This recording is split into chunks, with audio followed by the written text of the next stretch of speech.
live now. It's a very good question. So I'd like Narayan Prabhu to answer, Rupam Manjari and Rishabh Dev, and anyone else who wants to answer. So Yes. go ahead, ask the question, Uh, Vinayak Prabhu. yeah, Prabhu, today, I have to go out, so I will be just available in initial Vinayak, parts of the meeting. your audio is not coming on. Mm, We can't hear you. We Am I cannot hear audible you. now? Scratchy, very scratchy. Narayan Prabhu, I cannot hear you too. Oh, there you go. Am I Okay, okay with you? my Okay. audio is okay. I Yeah. can hear Narayan properly. Okay. Can you re-ask the question, Prabhu? Go Yeah, ahead. Prabhu, actually today I have to go somewhere, so I'm just in the starting parts of the meeting. Okay, no So problem. yeah, I wanted to ask about how to preach among yoga societies or the public who is very much interested in modern day yoga, but they are very much anti-religion kind of people. What's the second part? They're very much something. Anti-religion. Oh yeah, well, isn't that marvelous? Krishna consciousness is the opposite of religion. Religion leads you to God. We start out with God, and it leads you to a life that you can live beautifully as a Kanistadakari in a temple or without a temple. We start with the thing that every religion is looking for. So you can explain right away that Krishna consciousness is not a religion, that because of the Yuga avatar, that the holy name has been presented as the object of every religion on earth, not just Hindu, not just Christian, not Jewish, not Mohammedan. That the holy name is if it's like a brick of gold and red jewels or something like that. And it's a Shakti Vishavatar. So the holy name is not religion. And people can turn it into religion if they like, but it's not what it is. They're just simply chasing their tail like a dog. Okay, go ahead. What's the next part of the question? And maybe Ramachandra, you can answer. Try. Yeah, Okay. Go ahead, Vinayak Prabhu. Hare Krishna, Hare Bol. Try, yeah, so Mahaprabhu. next part was that how to preach among yoga societies or people interested in modern day yoga. That was the question, Yoga. suggestions or techniques, any. Yeah, in yoga, that means they are concentrating on the pranayam, right? On the breath control and stuff like that. You can tell them that the ultimate purpose of yoga is to manifest the jiva or spirit soul, and that without spending 50,000 years standing on your head with grass growing out of your clothes, that you can accomplish this simply by chanting Hare Krishna. The perfection of Prabhupada wrote a book called The Perfection of Yoga. So this is perfection of yoga, right? Means that we begin, we chant Hare Krishna and attain that which the yogi spends sometimes thousands of years in one spot to attain. Because the yogi cannot find Krishna by meditating, or if he does, it's after a great deal of purification, taking him all the way through the entire material universe to the Brahmajyoti, and then out of there, and then usually he gets stuck in the Brahman and doesn't even get to Krishna Loka, but he might get to Vishnu perhaps. But that's not our purpose. Our purpose is the yoga means connect with Krishna. That's yoga. And that will help people. Now, if you have yoga societies, then you can explain to them. My daughter's an Iyengar yoga, highly trained yoga instructor who had a lot of personal association with BKS Iyengar. He passed away. He was in Pune. And what you can say is that by chanting Hare Krishna, wherever you go, you don't have to stand on your head or do an asana. When you do the asana, your chakras will be cleared. Your prana will be clear. You see? So when you want to meditate through yoga for your health, for your body, by chanting Hare Krishna, you will clear the pathway by chanting. Is that okay, Vinayak Prabhu? Hello? Yeah, Prabhu, it and Prabhu, like those people, they are very much into bodily conception and they just do yoga for bodily health. So how to Yeah. convince them about kirtan and Well, harinam and these things? well, the first thing is convince them of the holy name. Because if they're doing yoga for physical reasons, they can't. They have to go beyond the gross material body to the subtle body, right? The prana, the level of mystical energy, right? Isn't that what makes yoga work? So you say if you chant Hare Krishna, your physical yoga will improve, guaranteed. Now, as far as doing other activities, first let them get connected with Krishna through their yoga. Don't take your yoga away. Say, fine, your yoga is fine. Now chant Hare Krishna while you're doing yoga, chant Hare Krishna when you're not doing yoga, so that when you do yoga, all the pathways of chakras will be aligned in your favor. When you chant Hare Krishna, feel your chakras aligning. Feel the mental, when we chant, we're chanting with our physical tongue to the mental body, meaning the mind, from the technique of the soul. So the jiva is chanting through the mind and through the body, and they're interested in the body part. Okay, so chant from the jiva to train them to chant from the jiva to the prana.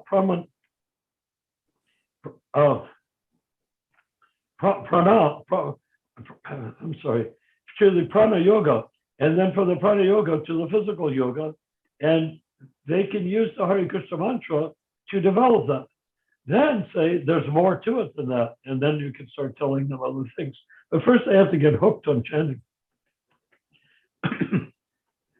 Does that make sense at all? Get them to want to chant to improve their yoga, and then take them to the next stage. Yeah, that's what I'm thinking. I'm trying to introduce this thing like sound yoga, in which we can do like some 5-minute kirtan or something, so that they can chant Hare Krishna. And yeah, once Mahamantra goes inside, then everything becomes easy. Yes, exactly. But you can encourage them if they want to sit in a lotus position with their fingers on their knees. Tell them, and you chant like that, your prana yoga will increase, and you'll get more potency than the guy in the room next door that isn't doing that in the other yoga studio. In this yoga studio, do it, and then you'll find that when you go to another yoga studio, you'll be ahead of them. Ultimately, they will be interested to understand where does it go from there. And then you can say the kirtan. But they can chant Hare Krishna without the kirtan. They can just chant the words in their mind. Hare Krishna, Hare Krishna, Krishna Krishna. That's what Valmiki did. He sat there and just chanted Ram. And the end result was he wrote the Ramayana. He became pure and had visions. So we don't have to turn people into temple members. If they want to, that's wonderful. Welcome them into a temple atmosphere. But try to turn their yoga, say your yoga isn't good enough, you have to do it the way we do it. You'll get some people agreeing, and you might get some people who become very powerful doing that. But in the end, it's better to get them to come with the Mahamantra from the inside and apply it to their life on the outside. If they can do that, then you can show them Prabhupada's books and they will devour them.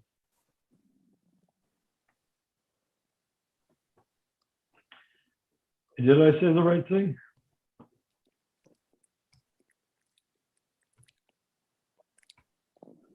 Ramachandra. I'm here. Yes, you did say. I wanted you to talk and then I ended up talking. So now you talk. What do you think? Rishabh, maybe you can shed some light on Vinayak Prabhu's question about this yoga and Krishna consciousness. What do you think? Who? Vinayak Prabhu, I mean Rishabh Dev Prabhu. Sorry, Rishabh Dev. I just agree with Narayana. I think just chanting. Thank goodness, I was hoping somebody would disagree. What are you saying? Yes. No, I was just saying that chanting will help their yoga become way better. That's what I said. Yes. So which part do you disagree? No, I didn't disagree. Oh, you said you agree? Yes. Oh, I was hoping you disagreed. Then we'd have a good conversation. Anyway, Vinay Agrawal Prabhu, Hare Krishna. Isn't that what you're doing? Oh, Hare Krishna, Prabhuji. Hare Krishna. You're ringing bells. Oh, Haribol, look at you. You look transcendental. Prabhuji, I have a question. Yes, bolo. What's your question? You can ask. Prabhuji, what is the reason that foreigner believed in Krishna very piety and in a good stand, but why we should not in India? Kya bol rahe? What are you saying? I have seen that every foreigner of believe in Krishna very purity. Haribol? Yeah, okay. बोलो हिंदी में बोलो, मैं translate करेंगे. Okay. क्या कारण है कि आप लोग कृष्ण भगवान में इतना विश्वास रखते हैं और सारे रूल्स रेगुलेशन को फॉलो करते हैं, लेकिन इतना हम क्यों नहीं कर पाते इंडिया में रहते हुए भी? अच्छा. That makes more sense. Go ahead. Okay, so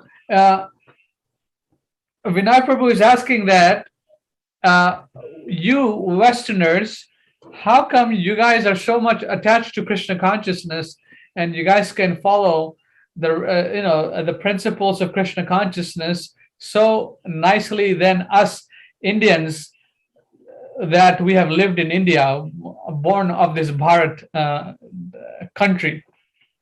Well, wouldn't you say there's an old saying, familiarity breeds contempt? If something's too familiar to you, you don't take it as seriously. Okay. As something new.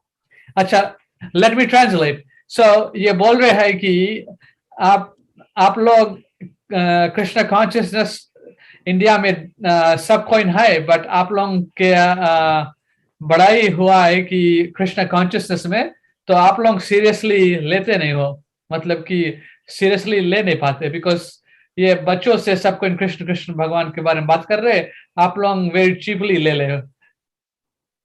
रहते हो, समझे? Vinayak Prabhu, maybe you can translate. Prabhu, Vinayak, your Hindi is better. Go ahead, Narayan Prabhu, you can continue. So, I mean, in India, everyone is, because of the Muslims, the Mohammedans, they created the term Hindu. That meant second class, third class. So the Indians are always trying to escape from Hindu. There's only one escape, and that's Sanatana Dharma. You have to actually embrace the original thing, Sanatana Dharma, which in our sense, Sanatana Dharma is clearly expressed as the Mahamantra. So because of that, when the Indian people see themselves as Sanatana Dharma and chant Hare Krishna, they will be above the Muslims. But as long as you go around with the N word attached to your religion, it's not going to go across very well in terms of building prestige amongst the Indian people. Oh, you're a Hindu, huh? You're second class. You're not. If you were a top guy, you'd be a Muslim or you'd be British. But you're not British, you're not Muslim, you are a Hindu, you know? So India got their independence, but they didn't get their power back, spiritual power back. At the time of 1947, there was a great deal of interest in renaming India Bharat. And the interest in renaming the Hindu religion, as it were, as Sanatana Dharma. But it didn't go over. They didn't do it. If they had done it, it would have been a revolution, and India would be 1,000,000 miles further down the road than it is right now. But they accepted two negative terms, Hindu and India. Why should you let other people name you? I mean, when you're a baby, of course, your parents name you, but the Muslims are not the parents. We're the parents. The Vedic culture is the parent of the Muslim. The Muslim religion is a small fraction, a small, insignificant, and rather embarrassing fraction of the Dharma that India has had since time immemorial. So why would we want to embrace something Hindu when we should be chanting Hare Krishna as a part of Sanatana Dharma? You see, it's just a question. If you, when I was in the years ago in my early 20s, there was a guy that was sort of a strange, creepy guy, sort of sadistic with his people he knew. He had a shop that he sold hippie stuff. He was sort of strangely psychologically abusive to his girlfriend, to his dog, and he named his dog Kick. So people say, why is your dog named Kick? And he said, because everybody kicks my dog named Kick. So we all went and kicked the dog. Why do we kick the dog? Because the dog was named Kick. Why do we consider Hindu to be less than Muslim? Because it's Hindu, made up, the word made up by Muslims. So people, oh, I'm a Hindu. Oh, sure. And a Muslim is above you because he gave you your name, right? No, we're better than the Muslims. Oh, yeah? By what standard? Where did the word Hindu come from? Well, from the Muslims. Then how are you better than the Muslims if the Muslim gave you your name? It's like saying to your parents, you called me Sam or Joe. I had no choice. That's the name you gave me. So the Hindus are saying, I have no choice. That's the name the Muslim masters gave me. So if you say Sanatana Dharma, the Muslims will come and say, what is your religion, sir? Are you a Hindu? And the person who maybe thought he was a Hindu before will say, no, sir. I belong to Sanatana Dharma. And then the Muslim will bow down and say, yes, sir. Because Sanatana Dharma, just the algorithmic structure of the word, Sanskrit pronunciations, the grammar and the alliteration of the word Sanatana and Dharma is enough to outclass something called Muslim. But Muslim, because they created, there's nothing wrong with the word Hindu. It's just that it was given to the Sanatana Dharma, to the great saints of India by meat-eating Muslims. So how is it a good thing? You see? How did I get over this department?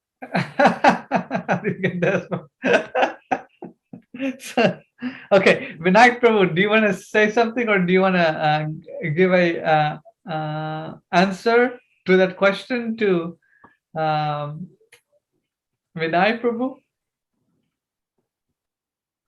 Oh yeah, he was asking, wasn't he? he was asking, how is it that Westerners can pick it up and Indians can't? And I was pointing out the Indians are ashamed of being called Hindu because it was named by Muslims. Right. It says Hindus all voted one day, change it back to Sanatana Dharma, then they would be very interested in Krishna consciousness. Okay. विनय, आपका और कोई प्रश्न है? प्रभु जी इस समय और प्रश्न नहीं है। अच्छा, ठीक। All right, so he doesn't have any more questions, so we can continue with the meeting. Okay, if he has no questions, but did this satisfy his? Was he satisfied, or was he thinking I'm insulting Hindus? आपका question का satisfactory answer मिले कि नहीं? नारायण प्रभु ने दिया, उन्हें explain किया था हिंदू लोग का प्रॉब्लम क्या है कि बचपन से ये लोग कृष्ण के नाम सुनते और सोचते हैं कि ये कृष्ण के बारे में हम जानते हैं, हम तो छोटे से, बट जो रियल अंडरस्टैंडिंग होता है वो नहीं समझ पाते, बिकॉज उनका कुछ टीचिंग्स कोई आचार्य लोग ने दिया नहीं है ना, कैसे प्रभुपाद हम उनका सिस्टमैटिक एजुकेशन दिया है ना, ABCD कृष्ण भगवान कौन है, हिस्ट्री कैसा है, जो परंपरा का ज्ञान नहीं मिलता है, समझे? ये विलेज ज्ञान मिलता है, मेरा माँ ने ये बोला है, मेरा पापा ने ये बोला है, मेरा ग्रैंड मदर ने ये बोला है, सब मिला के खिचड़ी बन जाता है ना, तो systematic knowledge नहीं मिलते हैं। Is he okay with that, or was he feeling badly? No, he's fine with that. So I'm explaining to him in Hindi. Exactly. Ah. May I make one more remark that you can translate into Hindi? Yes. There's an old saying, those who do not define themselves are doomed to be defined by others. अच्छा, very good. So ये नारायण प्रभु बोलते हैं, अब अगर हम लोग सनातन धर्म का फॉलो नहीं करेंगे तो ये लोग जो आउटसाइडर लोग हैं, हम उनका स्टैम्प करेंगे, ये लोग ये है, वो है, हिंदू है वो, पर हम लोग का जो धर्म है सनातन धर्म है ना जी, तो हम उनका I wasn't directly combining it with the Sanatana Dharma, just as a general rule. If a man stands there and people tell him who he is, and he decides who I am, people can attack him and fight him, or they can agree with him. I am a lawyer. Okay, he defined himself. If he doesn't define himself, they'll define by others. Oh, he's just some stranger here. We don't know who he is. That's how he's defined by others. But he says, I'm a lawyer. If they say I'm a lawyer, then they say, oh, this is a famous lawyer that is standing here with us. You see, if you define yourself or be defined by others, that's the. Is it translatable into Hindi? Yeah. आप समझते हैं? I can do it. हाँ, go ahead. Vinayak Prabhu, go ahead. Yes, you do. Yeah, तो इनके कहने का तात्पर्य है कि हमें कभी भी बाह्य लोगों की सहायता नहीं लेनी चाहिए स्वयं को परिभाषित करने के लिए। हमें हमेशा अपनी स्वयं की परिभाषा अपने स्वयं के लोगों से लेनी चाहिए। जिस तरह से भगवान श्री कृष्ण ने हमारे धर्म की परिभाषा को सनातन धर्म के नाम के अनुसार हमें दिया है, हम आज तक अपने परिभाषा हिंदू के नाम के तहत लेते आए हैं, जो कि हमें पाश्चात्य आक्रांताओं ने, मुसलमानों ने हमको वह नाम दिया था। हम हमेशा पाश्चात्य लोगों पे निर्भर रहे हैं अपनी परिभाषा स्वीकारने के लिए। कभी हम हिंदू के नाम से जाने जाते हैं, कभी हम अपने देश को इंडिया के नाम से जानते हैं। ये जो कॉन्सेप्ट है जो नारायण प्रभु बता रहे हैं, ये कॉन्सेप्ट सही नहीं है। हमारा धर्म सनातन धर्म है जो कि भगवान श्री कृष्ण ने दिया है, और हमारा देश भारतवर्ष है जो कि महान भागवत श्री कृष्ण भक्त भरत महाराज के नाम के आगे हमारे देश का नाम हुआ है। तो इसीलिए, क्योंकि हम बचपन से भगवान श्री कृष्ण को बड़े फैमिलियर तरीके से लेते आए हैं कि ये तो हमारे घर की बात है, तो घर की मुर्गी दाल बराबर एक कहावत है। इस वजह से भारत के लोग कृष्ण भक्ति को बहुत सीरियसली नहीं ले पाते। बिल्कुल। That's very beautiful. Vinayak Prabhu is the master in Hindi. Yeah, it's very, very nice. Yeah, I grew up there in India. So आपका कुछ क्वेश्चन है, आप Oh. विनायक प्रभु का नंबर लो और उससे क्वेश्चन करो. विनायक प्रभु सब आंसर जानता है, अगर नहीं जानता है वो फाइंड आउट करके आपको बताएंगे. और यहाँ भी Okay. पूछ सकते हैं, इस जूम मीटिंग में भी पूछ सकते हैं. जो जो जो सनातन लोग देखेंगे, जो हिंदू बोलते हैं ना, ये लोग देखेंगे तो ये भी समझ पाएंगे. ठीक है प्रभु जी. So I was going to suggest to Vinayak Prabhu that when he's preaching, that Indian people are coming, you say, if you come into my room, leave the word Hindu at the door. When you come in, we will talk to you as Sanatan Dharma. That's because then it will make sense. So let's not use the word Hindu in our meetings. You can call yourself Hindu in the Raskula house, but not in our meetings. In meetings, Sanatan Dharma. You'll be amazed if people start seeing themselves as Sanatan Dharma, the depth and the strength of dignity that they will attain is not even measurable. Yeah, Prabhu, like nowadays there is a more of a awareness of that, and yeah, people have started addressing them like that. Sanatan Dharma? Yeah. People Somebody- like on social media, and they're they're doing? like, yeah, a lot of Hindus are aware of this, that they are not Hindus, they are Sanatan Dharma. But yeah, because it's a trend and it's everywhere in government documents and everywhere, so they still use the name Hindu, but everyone knows about this, that Yeah, so actual let's name say, is Sanatan Dharma. It may be everywhere, but in 50 years, by 50 years' time, if we keep pushing, it can change.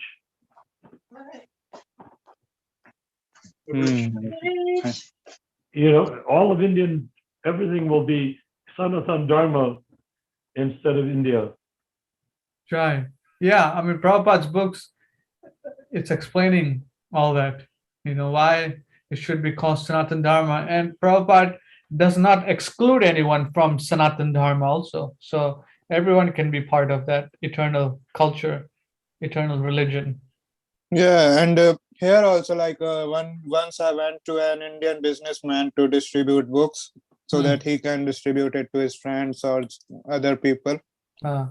So he actually said this thing that, yeah, Prabhuji, you are doing a nice work for Sanatan Dharma. So yeah, this is a quite popular word among Hindus also, that everyone knows about This is this. good. Yeah. Let them grow a big crowd of people calling Sanatan Dharma, and then we will run to the front and say, we are the leaders. And then, of what? Sanatan Dharma. Good. And then they'll consider, I'm just joking.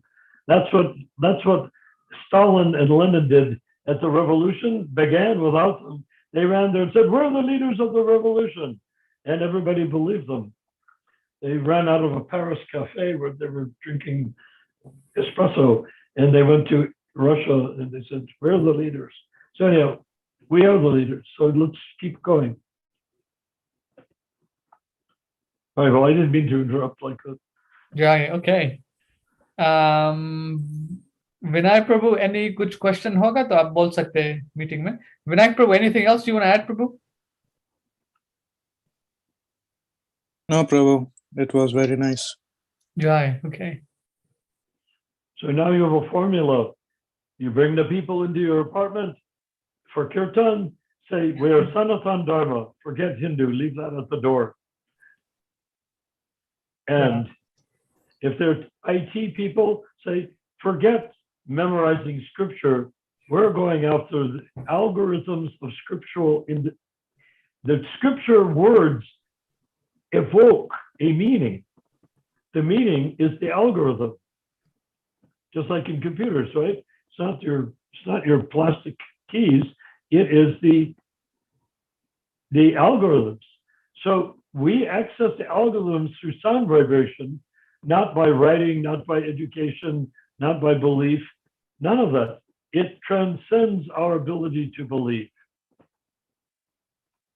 It comes from the spiritual platform, which we are working on and approaching and beginning to manifest on the spiritual platform. But insofar as we're not perfectly situated, then we are making progress in that direction by the practice of algorithmic understanding of the sound vibration of these shastras. That should interest these IT people. And God only knows, what if they turn it into a computer program?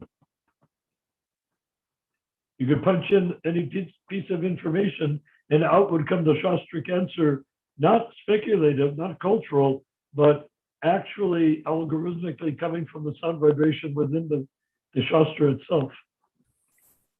Sure. That would be fun. Go ahead. Ramachandra, you're in charge. Please be in charge. Okay, so anything else, Prabhu, do you guys want to discuss? Or I want to read this quote here from Srimad Bhagavatam, and I'll project it on the screen. Oh yeah, are you going to discuss that we're going to pretty soon be dividing the sessions into 2, 3, 4, even 5 pieces, which will be clearly, distinctly labeled for when they're published? Everyone will be able to identify which topic was discussed and what was said about it when it's published. Yes, me and Vinayaka Prabhu were discussing, and you yourself also, that we want to cater a certain topic or a certain verse or a certain question, and then get it down in 10-15 minutes or less than 10-15 Yeah, but we minutes. should give it a specific time frame, like between this minute and that minute. It could go over, it could go under, but what I'm saying is it should be a designated thing. And then when people come to the Zoom meeting, they'll expect it. We can publish it in advance. We're going to discuss this for 20 minutes, and you're welcome to come in and discuss it with us. They may not be interested in staying. They may just want to discuss that one issue, you see. Sure. Yes. Let's make a plan for that. Vinayak Prabhu, me and you we can come up with a schedule, and then we can discuss like this. Is that all right? Yeah, Prabhu, like if there are more people who have who can tell this in advance, that what they have in their mind to discuss on particular day, It's good. then yeah, because most of the times whatever I ask, it comes spontaneously, so it's difficult for me to give in advance that Yeah, what well, I'm going to. spontaneous is okay, but the League for 10K is not based on spontaneous. It's based on Istagosthi, which means clear, direct statements from Shastra or about Shastra or from realization of Rash Shastra. That's what it's for. And then we build a culture around it of people who are committed to the actual inner core value that Prabhupada gave us from Krishna Loka, rather than the acculturated quasi-religious ISKCON activity and stuff like that. ISKCON can and will continue, and they will continue to be kanistha adhikaris, meaning people with just floating slightly above the swamp. That's what kanistha adhikari is. He's floating above the swamp. The swamp meaning breaking the regulative principles, not worshiping the deities, eating in restaurants instead of prasadam, like that. You know, all the things that devotees do when they move into a temple, those are the things which separate us from horrible next births. Really, Prabhupada said, hippies will become cockroaches. Now, who wants to be a cockroach? Right. So go ahead. Oh, the last thing is, I did post a second comment on Varnashram Dharma, which was well received by Aristo. And if you like, you could make that part of tonight's program or maybe Saturday's program. If it's not that long, and I think it's good if we repeat what we're actually purporting to do, as well as discuss items of interest. Sure. Did Aristo Prabhu reply, or? Yeah, he loved it. Okay, let me check. Actually, he replied and then added that whole thing about how he wants to create a big, huge venture with us. But he spoke incredibly highly of it. Okay, let me check. I sent it to you as an email. Okay, let's see. I get Anishta Prabhu. It might be a word attachment at the bottom of the. Word attachment. Let's see.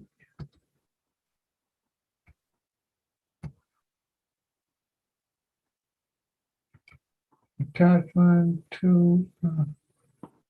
I Who sent else? it, I think, day before yesterday, or yesterday, one or the other. Who else is it?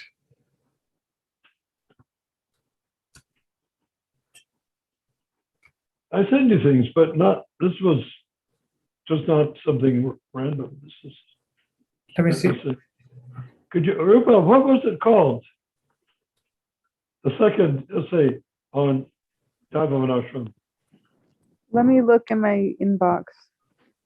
Sure. Is it called Who Else Is Our Mother? I think that's it. Yeah, I Could think be. that's it too.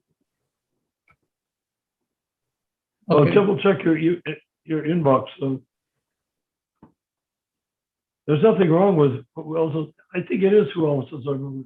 Not a bad thought, huh? Right. Jai. Okay, 6 pages. So I think we should devote next week, Saturday to this, since we got about an hour left. So we'll devote Okay. the whole of Saturday for this document. Well, 6 pages isn't very much, is it? We can read it. We can read it, but there won't be any discussion. If we want to read it, then maybe probably take about. For some reason, I had meant to get in touch with you to suggest it earlier, but if you can, that would be good. I have a hunch that it's a good thing to do. Okay, let's do it. But I could be wrong. Okay, let me share it on the screen. Oh, first of all, let me share it to the group so they have it. Okay. Okay.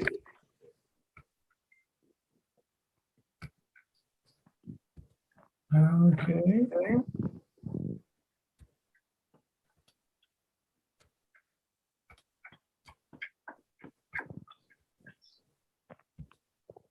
We are discussing this now. We're reading it now.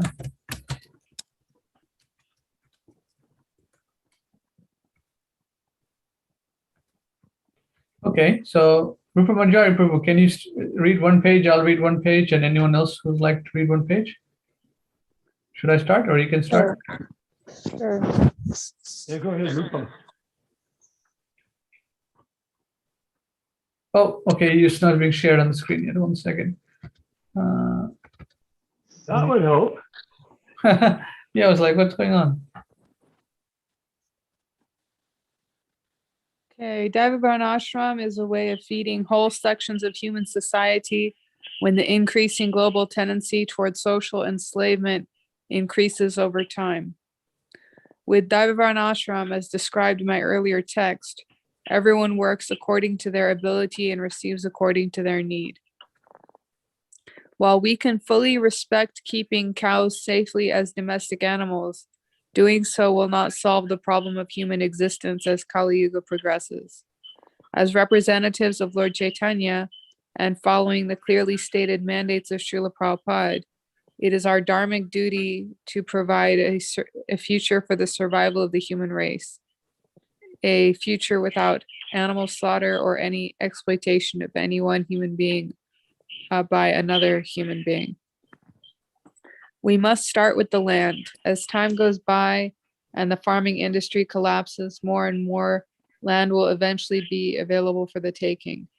Right now, we need to conceptualize and refine the concept of Daivavarnashram Dharma so that when disaster does strike, and most importantly, before economic and agricultural disasters globally present, we are fully prepared to create the progressive development of Daivavarnashram communities. Daivavarnashram is to be composed of initiated disciples of Srila Prabhupada. It is pyramid shaped, as there will always be more Shudras than any other varna. Shudras are the legs of the varnashram society. Can you even imagine living a powerful, effective life if you had no legs? The Shudras help facilitate each varna, and by so doing, learn to take birth in that varna in future lives. Vaishyas cannot do all the plowing, weaving, planting, harvesting, or even milking of hundreds of cows. The Vaishya is engaged in planning scientific horticultural breeding via agronomics. All products of the Vaishyas will be given to the care of the temple Brahmins, who will distribute accordingly, from each according to his ability, to each according to his need. All land, cows, and homes will belong to the deity, and Vaishyas will never have the power to create a profit-based monetary system which they control. Since everything will belong to Lord Jagannath, everything will be distributed according to individual need. Jai, okay. My turn. 2,000 persons can easily be fed several times a day by the gourmet prasadam chef. Brahmins at the temple, as well as was done in pre-British times at Jagannath Temple in Jagannath Puri. Cars and all motorized machinery will be replaced by ox carts, and electricity will be seen as simply an obstacle to sleeping early and raising early for Mangal Arati at the Jagannath Temple every day during Brahma Muhurta. The Sharanagati Vaishnava community in British Columbia, Canada, has proven that private ownership of housing prevents united communal action. After decades of having created a Vaishnava rural project with each 6-acre property leased from the community with a 99-year lease, no viable community shared cow programs have been developed over the decades since Sharanagati was founded. There are 64 individual 5-acre lots called shares, as well as 5 fine acres of arable pasture land owned by the community, and a total absence of any cow protection program. Until recently, the community management rented out fields to beef farmers for their Hereford beef cattle to graze. The problem is that each household leases his 5 acres of land and has no motive to pay his share of the expensed Daiva Varnashram farm program. Okay. By contrast, in a community owned by Lord Jagannath, there, rather than by 5 leaseholders, 2,000 members of the Varnashram. 2,000 acres?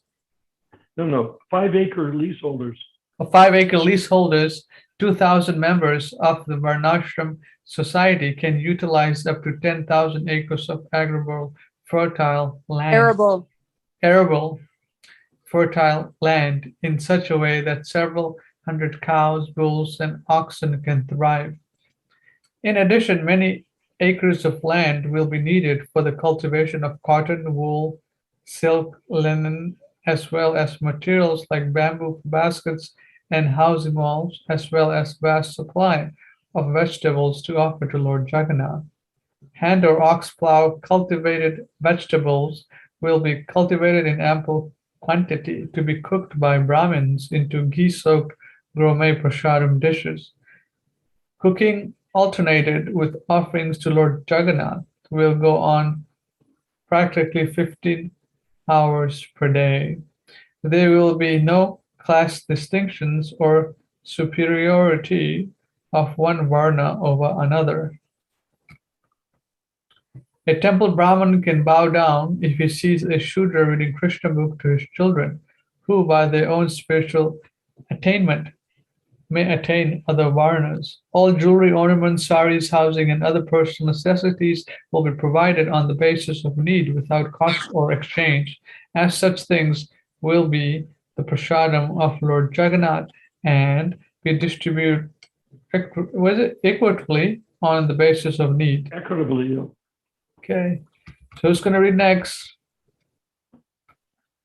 How about Narayan read?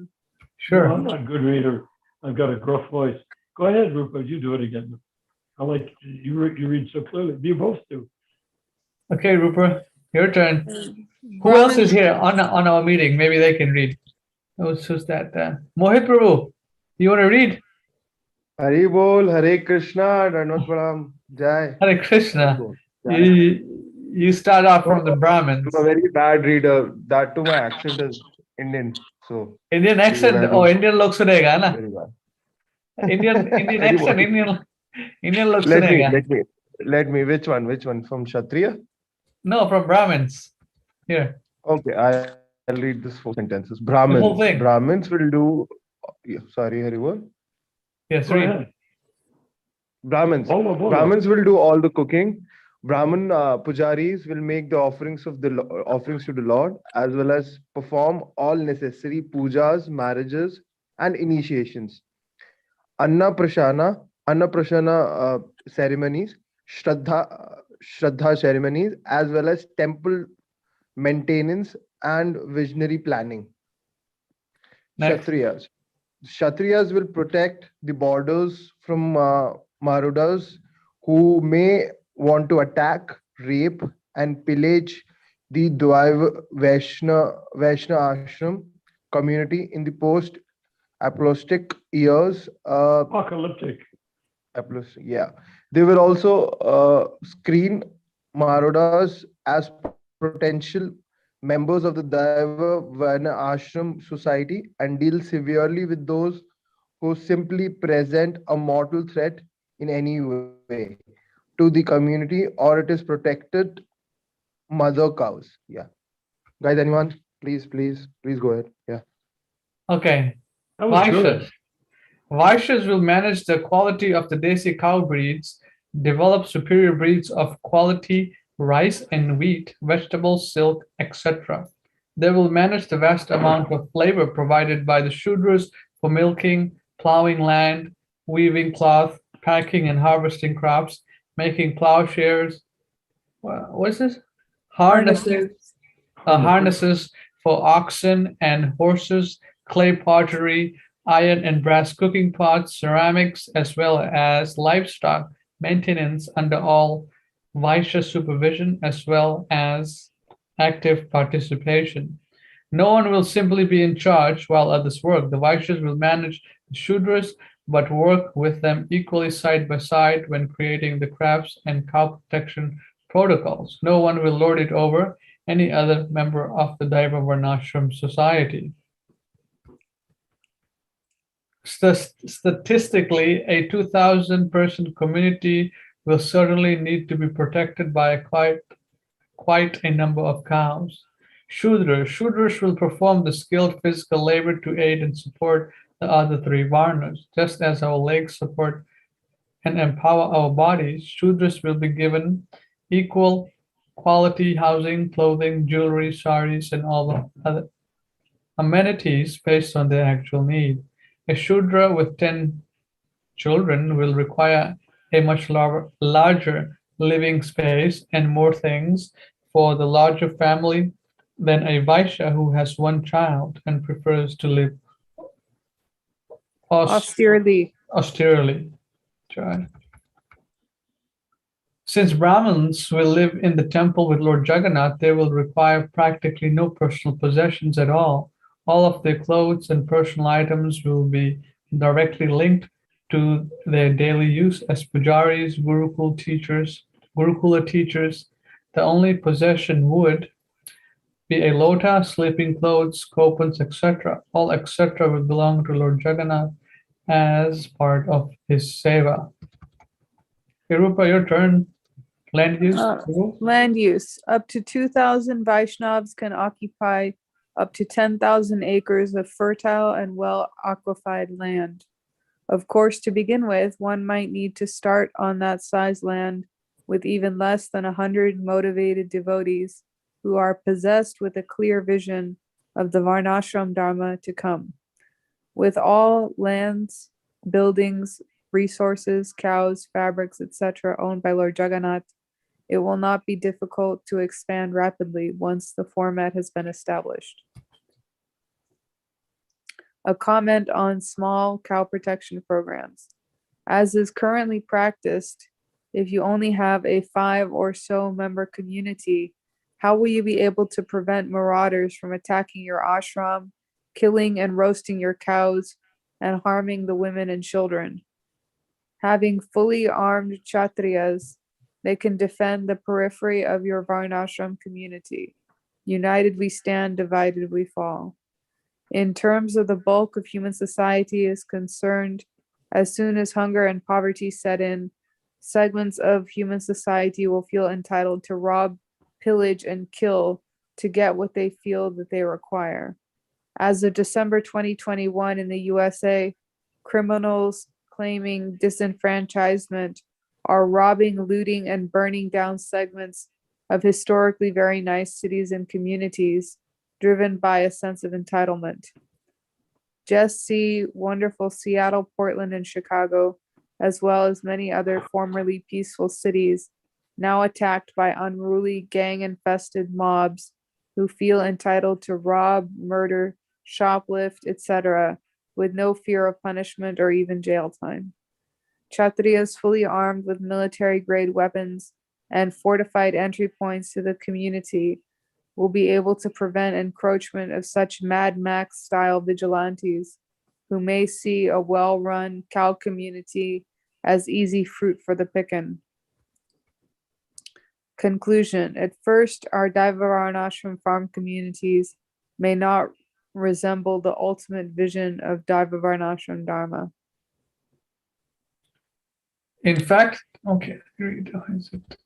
in fact, the community may well resemble ISKCON temples in 1967, 69, and 70, where householders kept their outside jobs, drove taxis, did construction work, etc., and they gave all their wages and other to the temple for temple maintenance, in this case, community maintenance.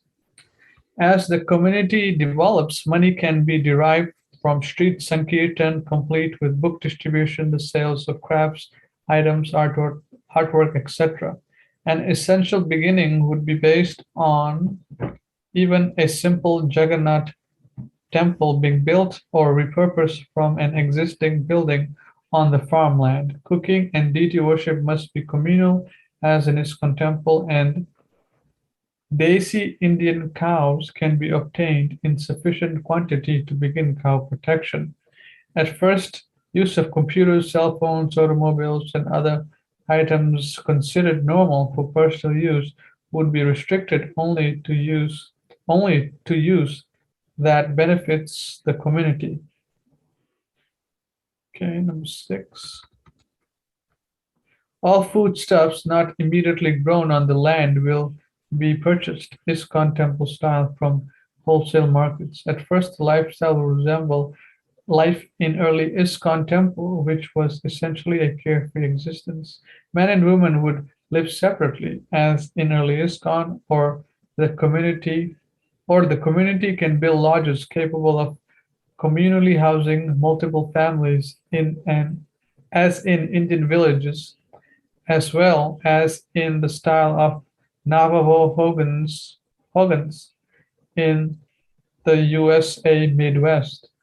Use of computers, printers, telephones, etc. will be restricted to a library building with no video games or online cyber entertainment taking place. Of course, in the early stages, it will very likely and even inevitable that Daivavarnashram members may need to keep their daily jobs to support the community. In early ISKCON, many devotees had day jobs and gave all of the earnings to the temple for its development and upkeep. 10. Until oxen are obtained and properly trained to pull plows, small tractors, cultivators, chainsaws, and workshop tools will be required until we can reduce the need for such items by using ox carts, plows pulled by oxen, etc. Number 11. As the community develops in-house resources such as making clay pots, wooded fuels, cook stoves, as in Jagannath Puri temple, purchased items and subsequent use of such items would be reduced and ultimately discontinued. Okay, Rupert, page, yes. Number 12. Electricity would be vital for power tools, etc., but would be restricted for electric lights, as the ultimate goal would be to depend on sunlight for illumination. Early to bed, early to rise. Rupanuga was able to rent a very nice 2-story house in Buffalo, New York, and maintained the temple and almost a dozen devotees on his salary as a social worker. As the temple developed, money from Sankirtan collections, book distribution, cash donations, etc., made it possible to expand while not exceeding Rupanuga's income. And 14, an initial Daivavarnashram program can build on the already proven system put in place by Rupanuga, Jayananda, Satsvarup, etc. And within a few years, the temples all became fully independent and quite opulent in style. 15, our initial basic credo can be to utilize whatever is needed to maintain the Daivavarnashram project at the beginning, and then move unswervingly toward complete, non-mechanized self-sufficiency within an astonishingly short period of time. 16, when fully operational, a U.S. Daivavarnashram project will need to have at least one car, a truck, a computer, and a few cell phones. 17, these items can be relinquished when American society collapses to the point that we must depend on full self-sufficiency due to lack of marketplace items or petrol to fuel cars and tractors, etc. The goal will be to remain at least one step ahead of any impending disasters occurring in the American society at large. If it was done once, therefore it can be done again. Right, all right. Anyhow, was it worth reading? Yeah. So some things came up here. You were saying that in the early stages, devotees were working and maintaining the temple. You named Jayananda, Rupanuga, and who else is here? Satsvarup. Yeah, they had jobs. Satsvarup was selling insurance, I think. Rupanuga was a social worker. Jayananda and Chidananda, there was a guy named Chidananda. I didn't put his name in because we have a Chidananda, I didn't want to confuse things. Chidananda and Jana, they drove taxis. And other one brahmachari came in, and you will be amazed. He was completely fixed up, wore nothing but saffron, followed all the regulated principles strictly, and worked in a hamburger joint, flipping hamburgers to support the temple. Wow, wow. So someone was selling beef, or not selling it, but he was facilitating that. Yeah, he took a job in an untouchable situation. Wow. And he thought nothing of it.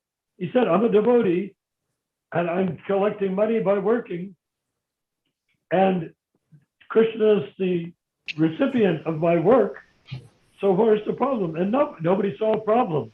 Nowadays, we'd be horrified, of course. And then I started a program, because I was into construction and stuff like that. I started a program, I was going to call it Brahmachari Construction Company, and all the workers, carpenters and roofers and plasterers and everything would be wearing saffron dhotis. Wow. So these are all possibilities. I never got it.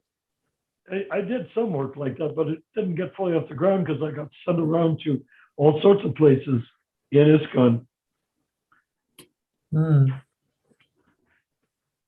to carve deities and develop temples and stuff like that.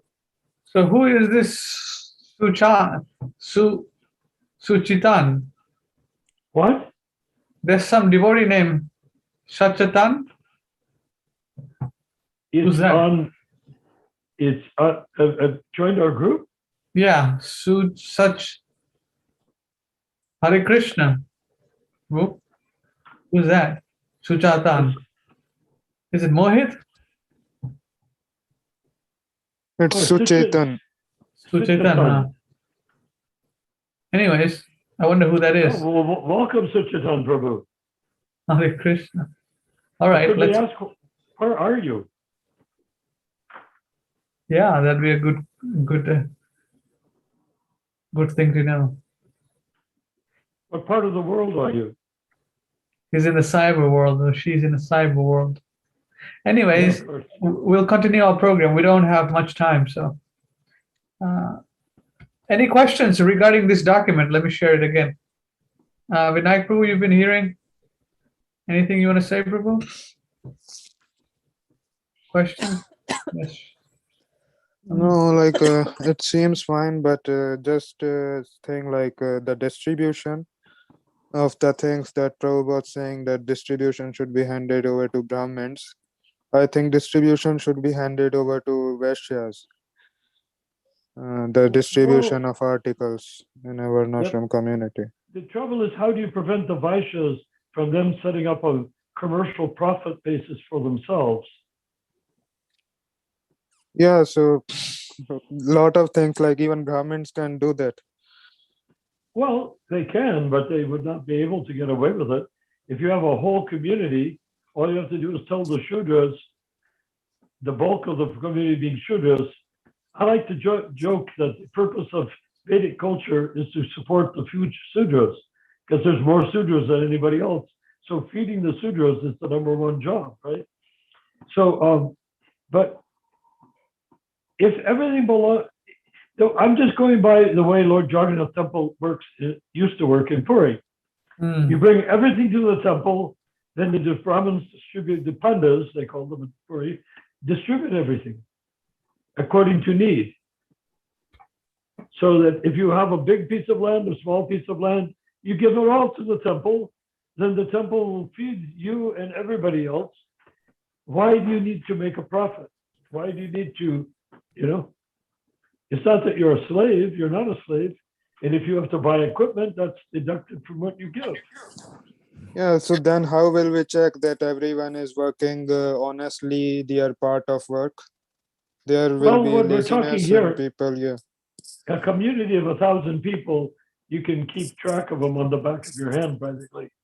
Well, if you get into a big, Prabhupada, a lot of Prabhupada wrote about Varnashram Dharma was how there should be the Kshatriyas should be kings, and there should be, he's talking about like a nation, a new nation of Vaishnavas.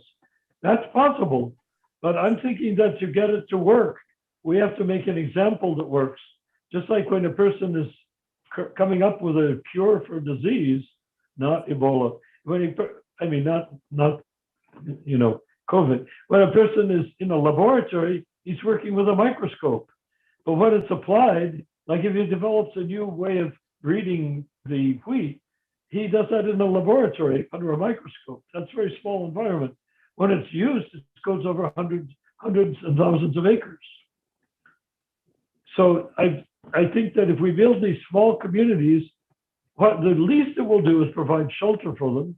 The best it could do is supply a idealized way in which people can live without money, comfortably.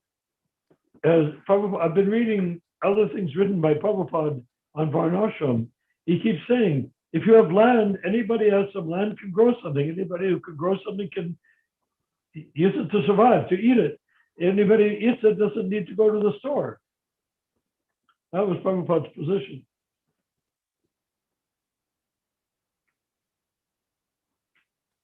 You see? So the idea is there's plenty of resource, but they put, like if you go into a town, if you dug up all the concrete sidewalks and all the paved roads going through the town, the streets, you could plant so many things. People would not be hungry. They wouldn't have to go to the supermarket. They just go to the middle of the road and pick some cauliflowers or some eggplants. That's Prabhupada's main point. So anyhow, Prabhupada, I don't think I answered your question. So could you refine your question and approach it again? Yeah, and how about like having a like proper barter system in which people who want to buy some things, they get a 1 kg of rice and they get returned like some articles of jewelry or cloth. Yes, that makes sense. But if you're a Shudra, and the majority will be Shudras, what will the Shudra have to give? He's not making jewelry and he's not growing crops. So what will the Shudra give to get food? All he has is his labor. Yeah, the Shudras, like in India, like Shudras are the people who are involved in these things, like blacksmiths, making utensils, weapons, ornaments, and farming and these things. So Shudras can sell vegetables, their utensils, and these things. Yeah. So you think that is a better system than simply bringing all the assets to the temple, including saris and jewelry and everything, and then have it distributed to the people according to their need? Yeah. You see, Yes. go ahead. I mean, like everything, whatever is in the document, everything is possible. The most challenging part is to collect 2,000 Vaishnavas, because start with 50. The tricky part is having the land and the water. The second tricky part is getting enough cows to get started. But we don't want to just get random American cows and call them cow protection. Those cows are bred for some other purpose. Milk cows are bred for two purposes: give milk, and after 2 or 3 years, kill and use for beef. That's what they're designed for. Those people, believe it or not, those cows, believe it or not, were cow slaughter people that went to the hamburger joint in the previous life. Now they became cows, so they're being slaughtered.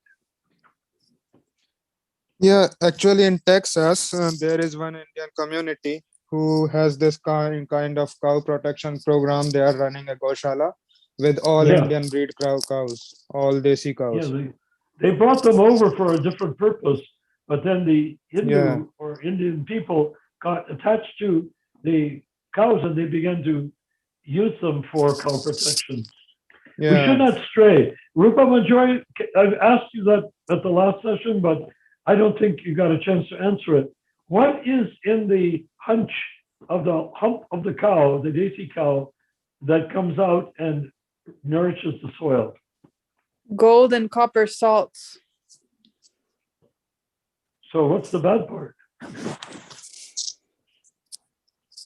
No bad part.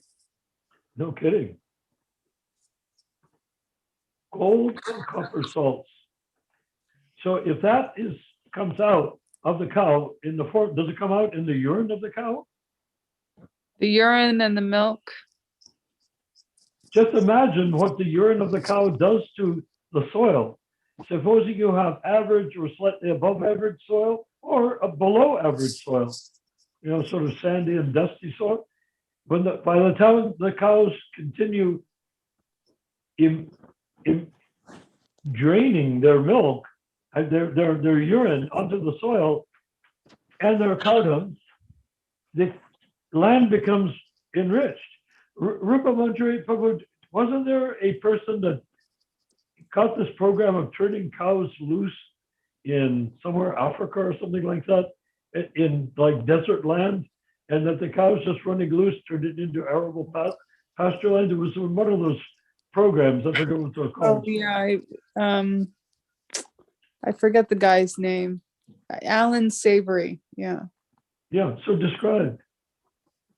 Well, he figured out a way to introduce herds of cows onto depleted soil, like desert land or semi-desert land. And he found that just by the cows trampling the soil underneath their hooves and passing urine and passing stool, that the land came back green again. And he has a method of how he does it. And so he has land tracts all over the world where he has projects going on an ongoing basis. And the only problem is that he also eats some of his cows. Which Well, we can expect that unless a person has a reason not to eat the cows, that they will. But he couldn't eat the majority of them, or they would stop being able to cultivate the land, right? no, he calls it managing, that he manages the herds. By slaughtering a few. Correct. But, well, that can be done. But the thing is, he's showing a good example of what cow protection can do without slaughtering, right? Correct. He's showing even if we get a piece of land that is not that wonderful, if we turn the cows loose on it and they run around on it, and particularly if they're daisy cows with oxides of gold and Copper.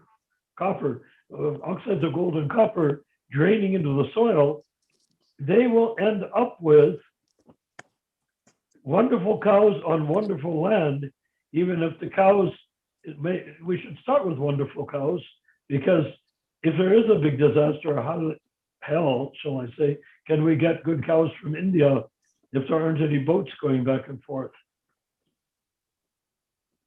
Right. We need to have access now as soon as we can. That's where iṣṭa could be involved. If we had a project going, how to get the daisy cows, what would be an ideal thing to do if we're going to do a major cow protection program? You see, the League for 10K is an Istagosthi. It's a discussion site. We're not particularly an action site. It's intellectual.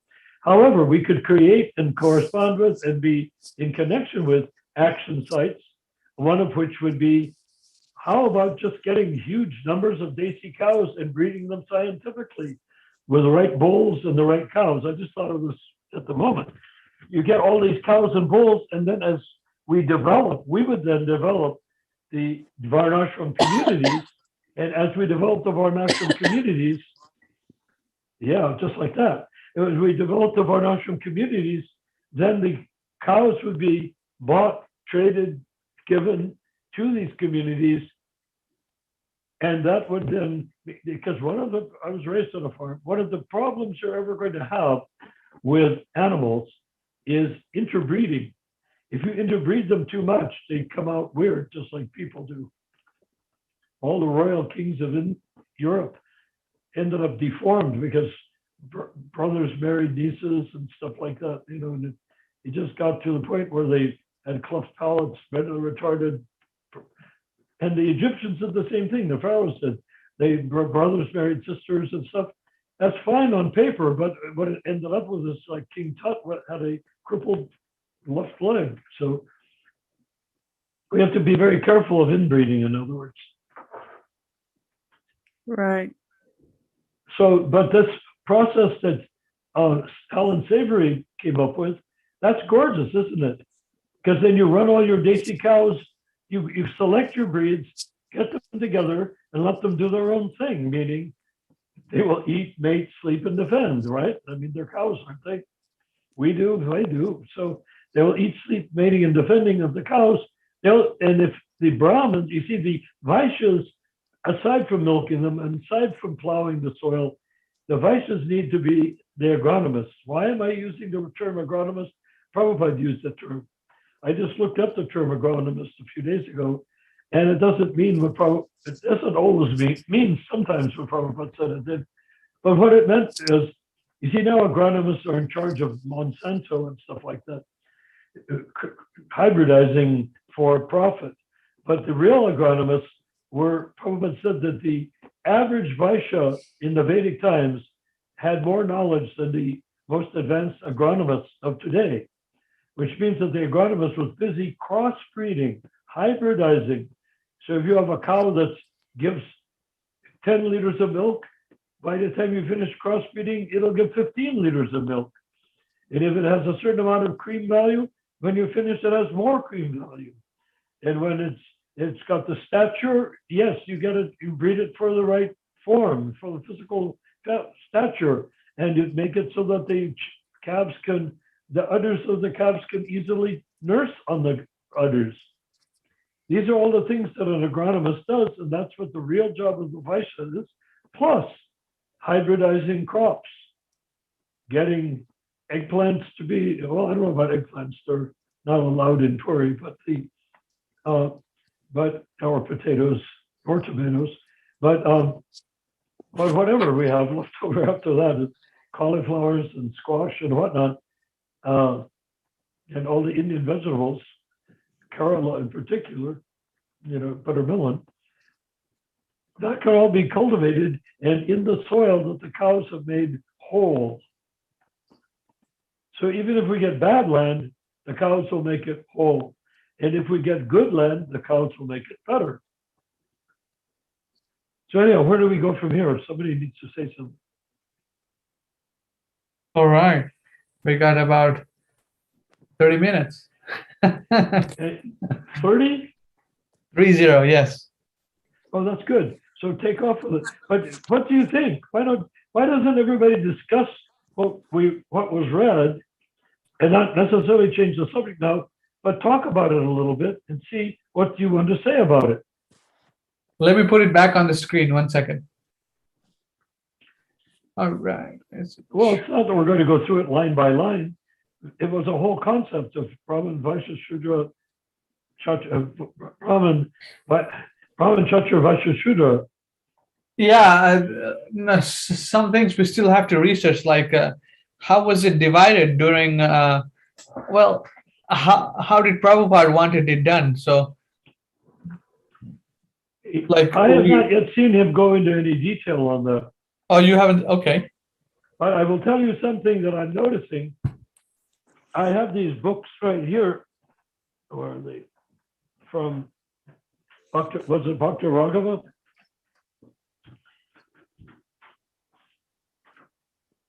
Yeah, that's probably him, Bhakti Raghava Swami. Bhakti Raghava. Yeah, I have. Well, I'll bring it over so we can see it.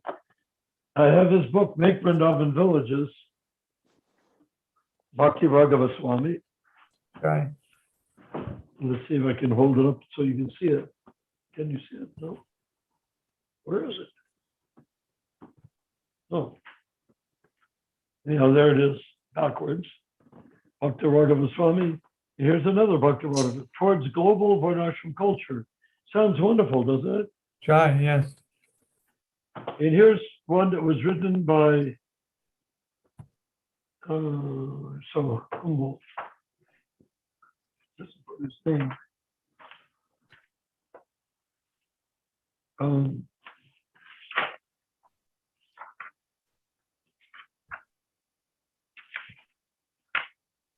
The editors. It's a devotee. We met him in Hawaii. My family and I met him in Hawaii. It's called Speaking of Varnashram. I have volume 1. I don't know if they ever published more than one volume. Apparently, speaking about Varnashram, Ramachandra tells us that it's available on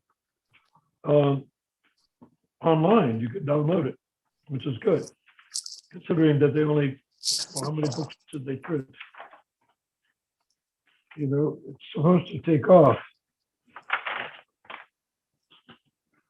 Yeah, first printing, 1999, 1,000 copies. Right.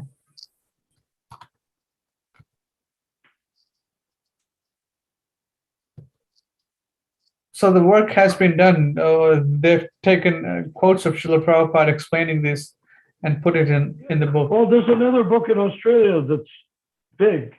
And as I mentioned, that Anuttama Prabhu, Anuttama Higgins, has that book. And we need to find out, we're going to find out from her, right, how to get it. Not necessarily her copy, but maybe it's online. It would be nice if it's online, then we could, but it's like 700 pages. But the thing is, the reason I'm bringing all this up, here's Bhakti Raghava Swami's book. You look inside, there's very little about Varnashram and a huge amount about GBC meetings talking about Varnashram. And ultimately, you can tell they had absolutely no interest in it. If Bhakti Raghava Swami wants to do it, that's cute. A cute thing to do. And Prabhupada wanted it, so it makes us look sort of good, sort of kind of. But they had no interest in doing it. The speaking about Varnashram book was more to the point. Prabhupada was talking to various devotees. Harikesha was talked to, Bhagavan, Harisari, no big shots. But tell me about something. Big shots don't like to milk cows. That's the crime. Okay, Rameshwar, Harisari because he was Prabhupada's secretary, I think. Harisari is he's still around, I think. But it doesn't matter because this book is a good book. Because it's all Prabhupada's quotes. But Bhakti Raghava Swami, his book is all about how the GBC shot everything down. Okay, now Ryan Prabhu, we have someone that wants to join, and Absolutely. let's have him on for a few minutes. Oh, you're the boss. Let's see. Where is it? That person. Copy link. He wanted to talk about a little off topic, but I thought I'd invite him anyways. He's Sure. watching. He's watching on our program here. Well, nothing is off topic as long as the topic is Krishna. He wanted to talk about Russia and China. So I thought, come on, let's talk about Russia and China. Well, let's go for it. All right, so I posted the link. Whoever's watching who just called me, I posted the link. All right, so Curry, Wesley Curry, I sent the link, so the link is there. Okay, so he said he watches our program, or he's watching it tonight or something. We'll find out more. Oh, yeah. But you know, there's that old story about the man that went up a pole and came down a Russian. Okay.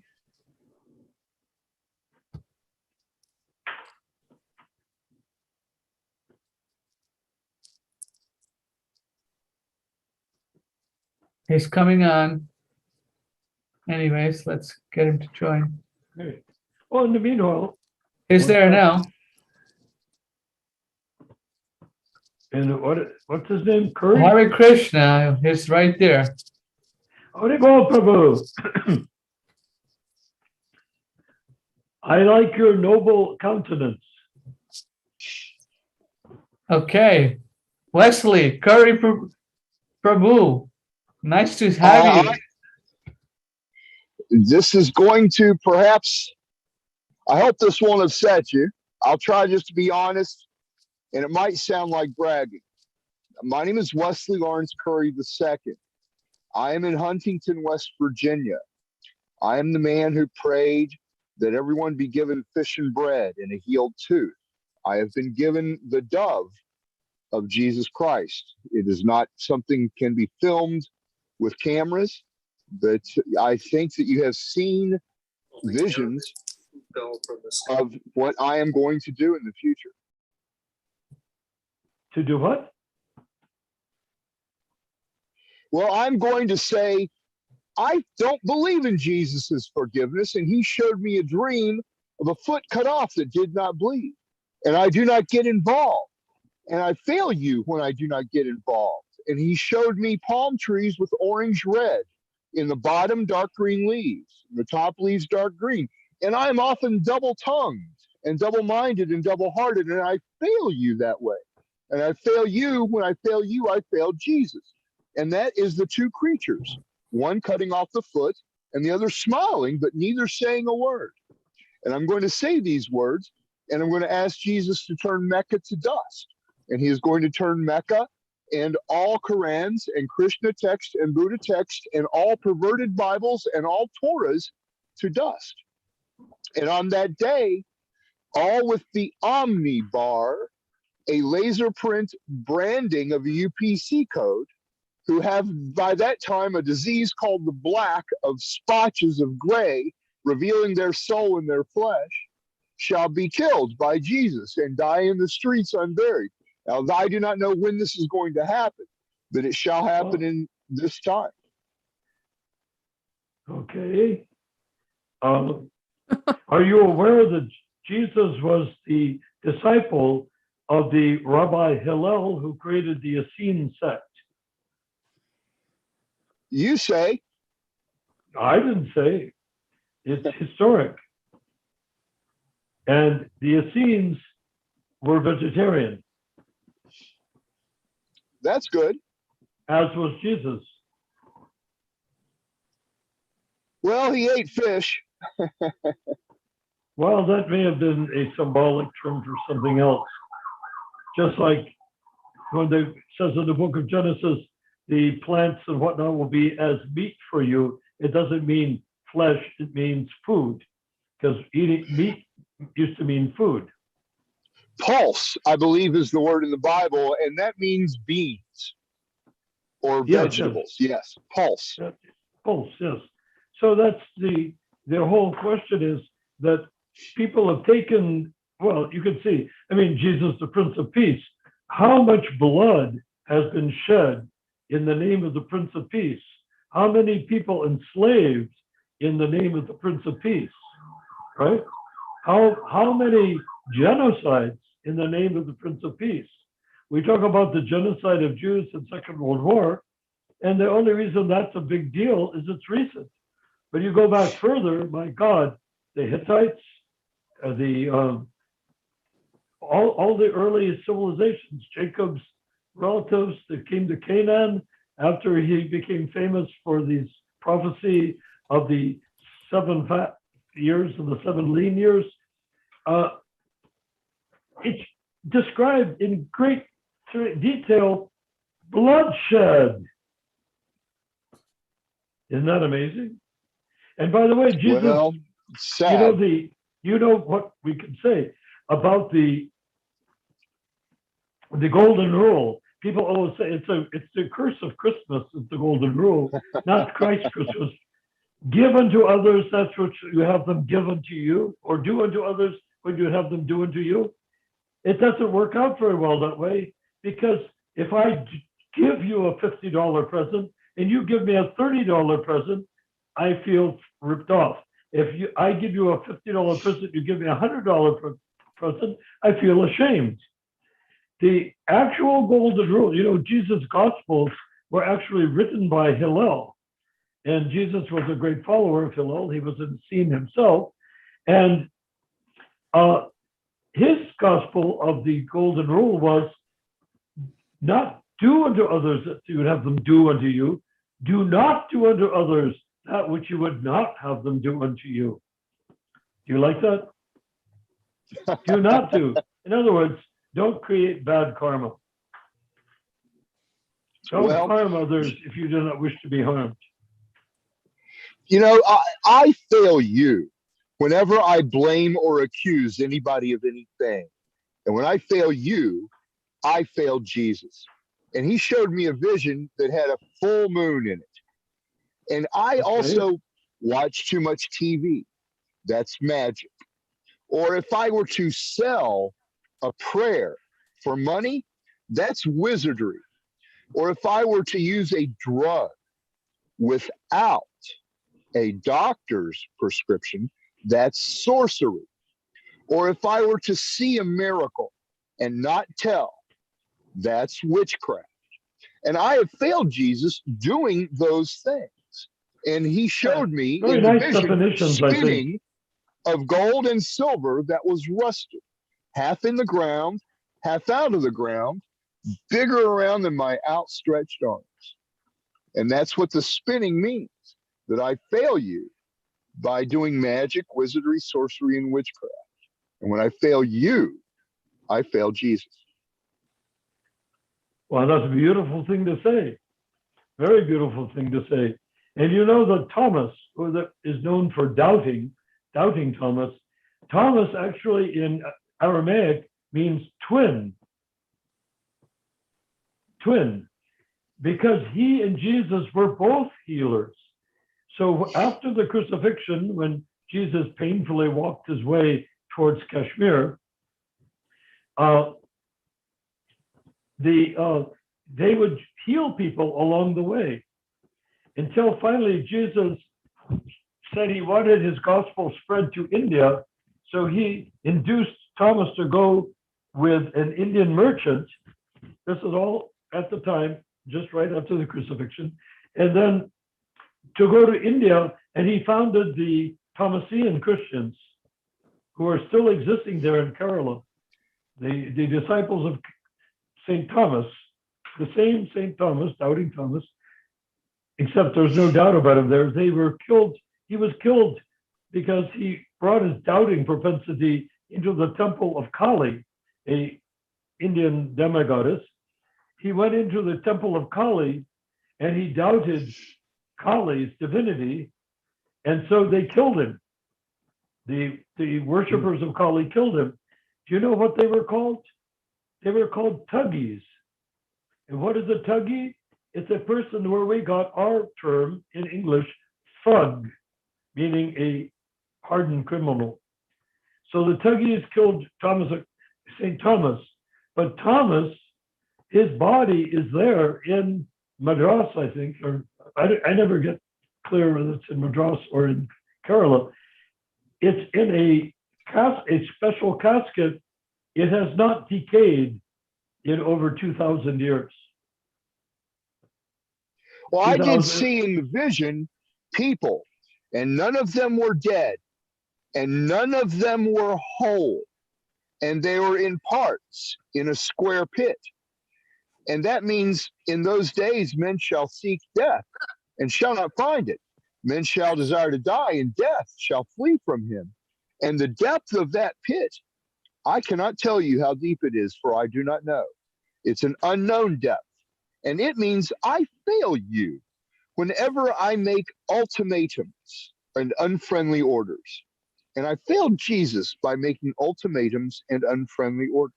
That's the unknown depth of the pit in the vision that I did see. That's fascinating. You have taken a very esoteric, I'm surprised you're not speaking in Aramaic or Chaldaic. How old are you, Mr.? 60 years old. Wesley Curry. I'm in West Virginia. Virginia, Huntington, West Virginia, USA. Well, I lived in West Virginia for a while. I would live there. There's a Krishna temple in West Virginia. You've been to it? New Brindavan. No, I haven't been there. I have some musician friends that went up there and studied music there for a little bit. Yeah, there was a very famous community. American guitarist with a band called King Crimson. His name Robert Fripp, and he was a Krishna, and he would have music circles, seminars at the temple in West Virginia. So I have some friends that went up there for that. I'm surprised you haven't been up there. No, I go into a church, and when I go into an American church and tell what I just told you, they throw me out. Exactly. Oh no, you can go there. They probably won't throw you out. And they have really good offerings to God, which are quite delicious and cooked in butter, ghee, clarified butter, which is called ghee. Interesting you say the word delicious. Many years ago, in January of 2003, January 4th, I heard Jesus say, "It is time." Then I heard Satan use an emulation voice or an imitating voice, and I heard Satan say, "Sad and delicious." It was like a voice from the clouds. Sad and delicious? That's what I heard Satan say. How can something delicious be sad? Well, Satan is a lunatic, so that's all you need to know about that. What do you do as a living? Are you a farmer in West Virginia? No, I was for many years, I was an exhibit designer. I would sit at a drafting table in an office, and I would draw architectural plans for trade show exhibits. And then I also play piano. I'm a composer. So I was a music director with a company called Second City in Chicago. And when you say music, for me, music is a touchy subject because I consider most things that I hear to not actually be music. But well, it can be touchy if you get too close to the violins or the trombones. well, okay, violins and trombones are good, yeah. Well, you definitely don't want to put your head inside a kettle drum. But the thing is that, or a tuba. But so could I ask you? You were trained with classical music? Yes, I was a trained classical pianist. That's wonderful. I'm very fond of. I was a music major in college, but I sat next to a satanic speaker before I went on stage to sing. I was singing European, Hebrew, and Yiddish, and Aramaic folk songs.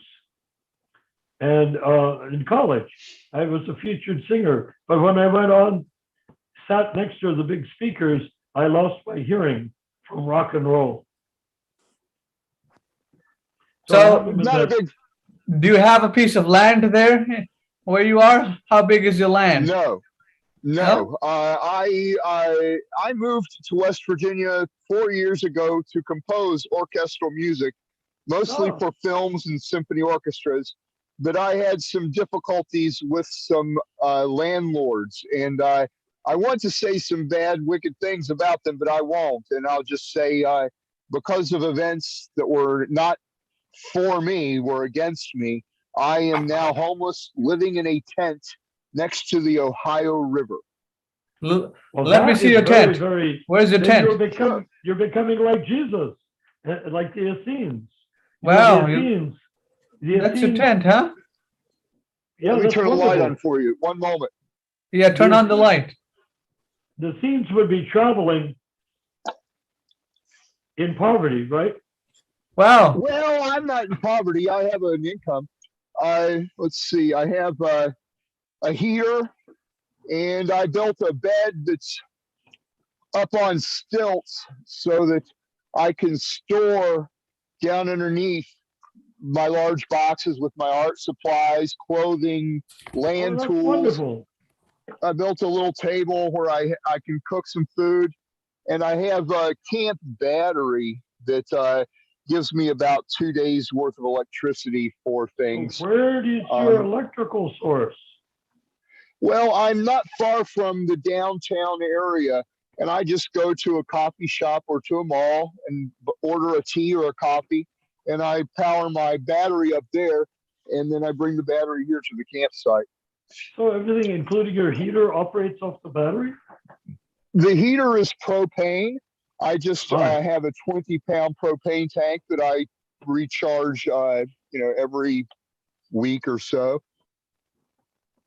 Wow, so you may be pleased to know that the Essenes, the followers of Hillel, who created the Pharisees, and is known amongst the Pharisees to have been the teacher of Jesus, his guru really, that the Essenes would travel in small groups, and as they did, they had a bag, and in that bag, smaller than your tent, they had all of their communal clothing, and there was a saying amongst the Essenes: if thou hast 2 cloaks, give one to the poor and keep the other, but do not keep 2. Well, in the vision, I saw bright green leaves in one group on straight trees on the left side of a curved river. And those bright green leaves are interpreted in this way, that I have failed Jesus by not anonymously giving 10% of what I have to those in need. Why only 10%? Why not 50% or 100%?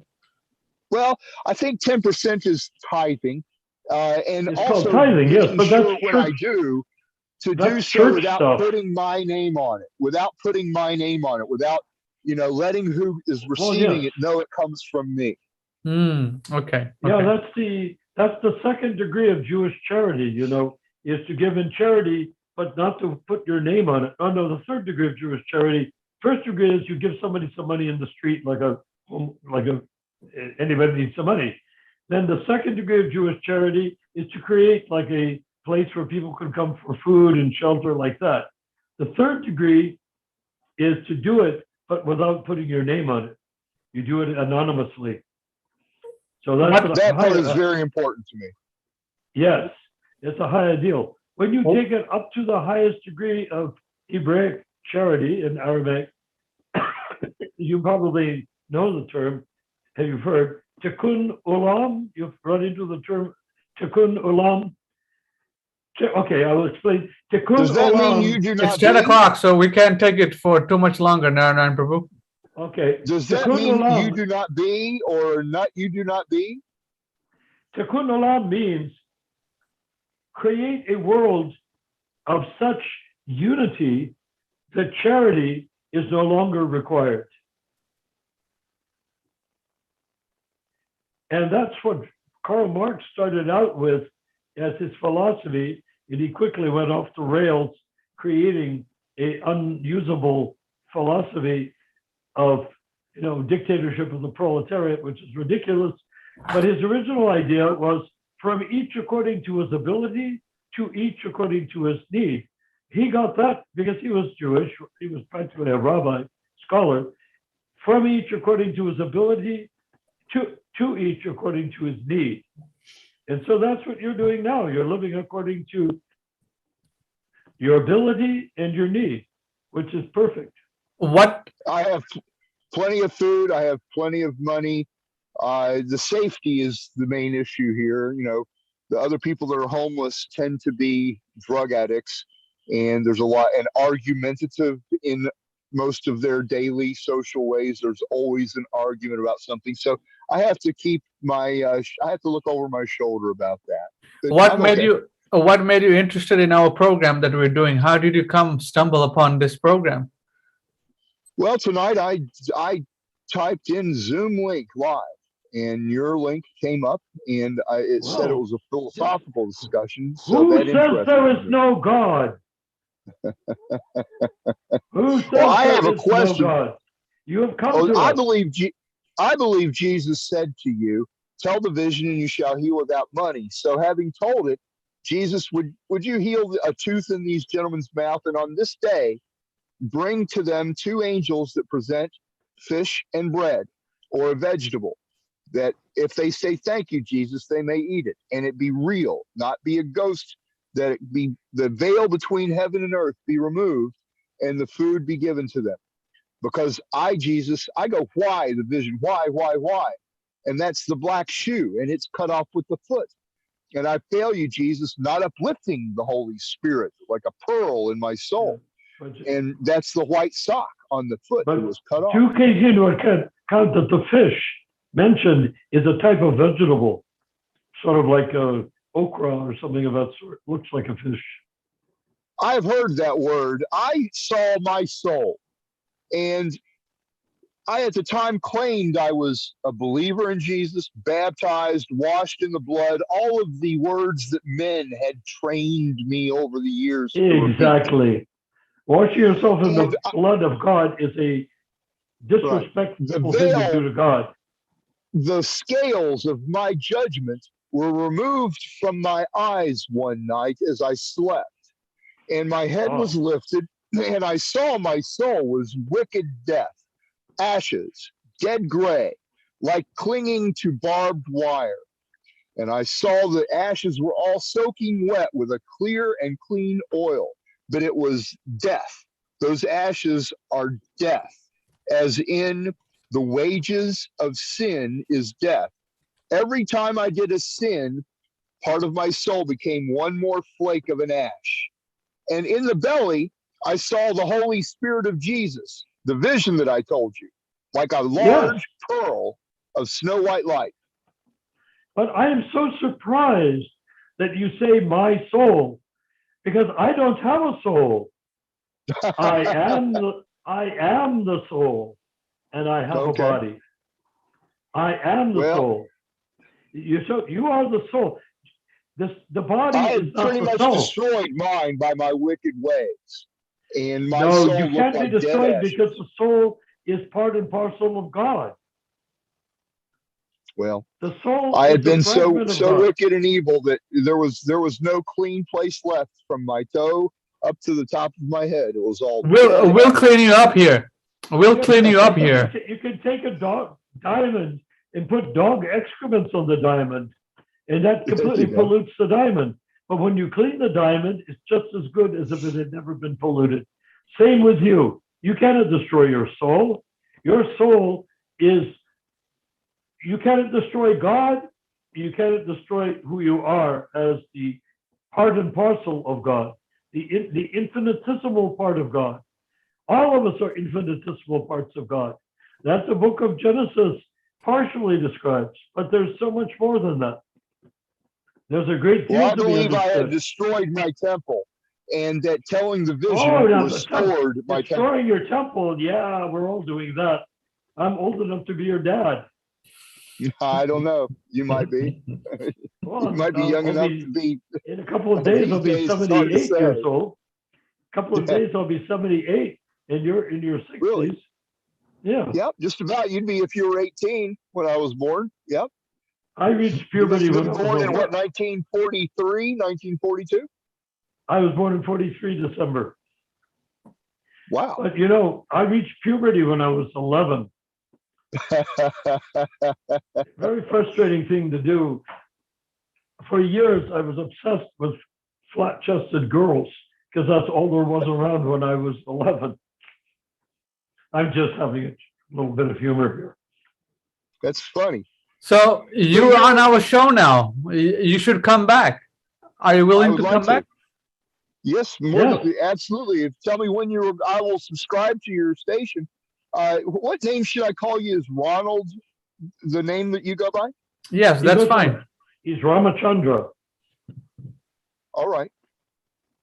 Yes, you have. Ramachandra. Yes, you have my phone number. You have my phone number, and then I'll add you to the group, and then I'll send you Narayan Prabhu's phone number. You can contact him if you like. Yes. How often do you broadcast? We broadcast Wednesdays and Saturdays and Sundays, 8 p.m. California time. Okay, you're in California? Yep. Yes. Ooh. So how far are you from Moundsville in West Virginia? Probably 2 hour, less than a 2 hour drive. I didn't realize West Virginia was that big. Are you close to Wheeling? I'm in Huntington, on the other side of Charleston. It's not big this way. It's big this way. It's the mileage comes in when you're going up and down the mountains. Sort of like a miniature shape of Texas or something like that. It could be 3 miles from me to you, but it'd be 10 miles once you go up and back down the hill. Well, that's fascinating. Yes, I lived near Wheeling. I lived at that community that you heard about. I lived there. I was one of the first people.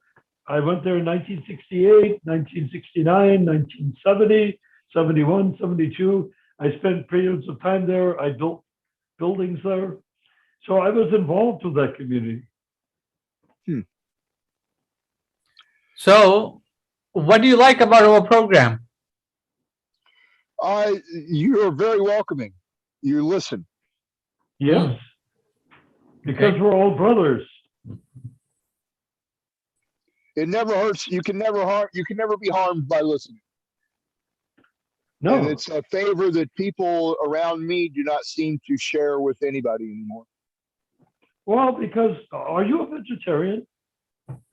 No. Uh-oh. How can you deviate from Jesus?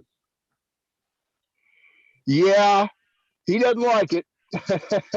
He doesn't like my diet, that's for sure. Yeah, you know, the Essenes were all vegetarian. Hillel was vegetarian. When I saw him three times. And a child said, "It is he." And there he was.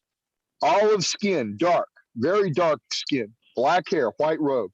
And he did not say any words, but he looked at me like a father looks at his son, saying with expression, "You're not doing enough and you know it." So become vegetarian It's not hard to do. I have been a vegetarian, strict vegetarian since 1968. And I'm strong Really? as an ox. I would say that is one of the reasons you're healthy. I hope you're Yes, healthy. instead of eating the ox, I've become the bull. I won't tell you what I eat. It'd probably make you ill just to hear it. No, it will make whatever you eat will become ill by being eaten. So, Unless you kill it first. Before I go, would you please just say these words? Hare Krishna, we said it. Say, I saw green grass. I saw green grass In a dream from Jesus. in a dream from the Son of God. Please just say from Jesus, please. Why? Please. Yesu, So that pearl, Isha. should it be that you saw a pearl in your soul, it will magnify. And from that come miracles. Of course, we don't believe in miracles. We depend on them. Well, Jesus, would you, after I do not heal anybody, I cannot heal anybody. It is impossible. I'm not a That's doctor. because you're not a I'm not that vegetarian. intelligent. If you were a vegetarian, you could heal people. Jesus, after I hang up and go our separate ways in peace this evening, would you heal a tooth in each of their mouths and give them fish and bread? What? Thank you. Peace. Hare Krishna. Can you say Hare Krishna? Hare Krishna. Very good. So Beautiful. we'll see you next Saturday. And we will All right. also be Next able to Saturday. explain some of the secrets of the kingdom from which Jesus descended to rescue wretches like us. He Okay. came from the kingdom of God, but nobody knows. He said in the Bible, he said, my Father's kingdom has many beautiful, wonderful things, but you're not ready to see them yet. But we can say they can be seen. Okay. Take Okay. care, brothers. Hare Take care. Krishna. Thank you. Thank you for letting me speak, and thank you for your words. We Hare appreciate Krishna. it, and watch out for your neighbors. Yeah. Oh, no, you have to love them as yourself. If you love them as yourself, from the Yeah. spiritual point of view, they will not be able to touch That's you. now you're getting into the real heart of what true knowledge is. Being able to give Yes. love for evil. Giving love Yes. for evil is that can be a very Because remember, you are the soul. So is the bad guy. We're all souls. So if And you are one the of the trick- soul, you can speak the truth to the evil soul. The evil soul will have to surrender to you. well, that's one of the tricks of the evil soul is to get me to be evil, is to get me to hate. Oh, That no, is no, one no, of the it's the tricks of the opposite. evil. You confront the evil, he has to become good. There's no That's- living being that is not the eternal servant of God. All right? So we'll see you Well, on Saturday. Okay, and I'm going to Absolutely. just sit back and listen to the show on YouTube as you guys discuss. Thank you. That's great. God bless you. God bless you, man. Hare Krishna. Amen. Amen. Ramachandra.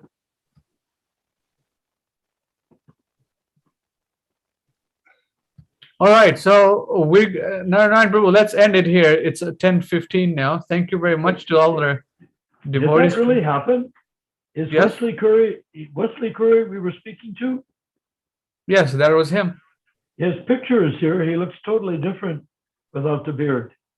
Yeah, I guess his body has changed. Like anyway. Hard to say.